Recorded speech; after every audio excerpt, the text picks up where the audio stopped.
Hi friends, who remembers this set?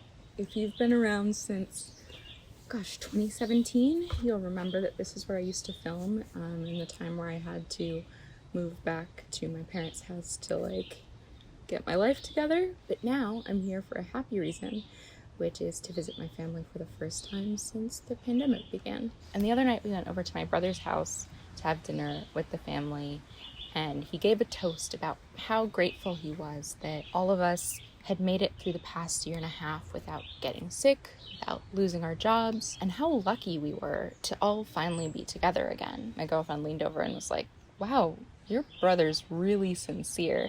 And I said, "Yeah, it kind of runs in the family. While my mom's side may be known for stealing the spotlight on the dance floor at parties and gatherings, my dad's side is known for blubbering like babies at them." To be a Benki is to be a soft-hearted storyteller, and if this entire YouTube channel doesn't convince you of that, maybe this will. My grandma on my dad's side, about 20 years ago, which is wild to say, wanted a way to pass down the stories from her and my grandpa's life down to their 6 kids and families. But having never used a computer, the way that she decided to do that was to write them all down in a journal and then copy them by hand 5 more times. I've been reading them while I've been back home, and yeah, I can see where I got this from. My paternal grandparents were dairy farmers who went to school until the 8th grade and then spent the next vast swath of their lives working hard every day.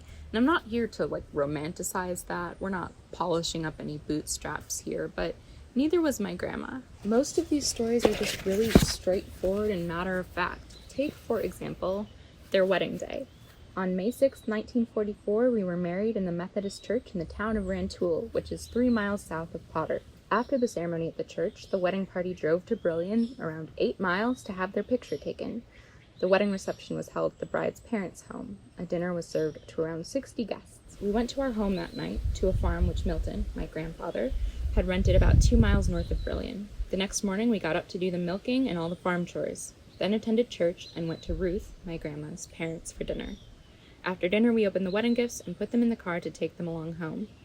Then in the evening, we had to do the farm work again. This is much less like a sweeping drone shot over your folksy mason jar barn wedding. It's more, yay, on our wedding day, we got a night off from the barn. But that's why I love my grandma's stories. None of them are grand and symbolic, right?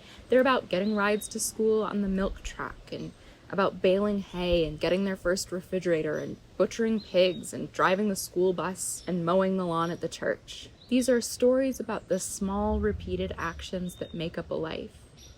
And that's not so different than what I'm doing here, right? Putting up these little records that my family was here and now so am I. And I feel so lucky that she believed it mattered enough to write it all down. Tell me in comments about a story from your family that matters to you. This video is brought to you by the Radish Collective, my community of Patreon supporters without whom these videos would not be possible. If you'd like to join them, you can go to patreon.com/ItsRadishTime or use the link in the description. I'll see you soon. Bye!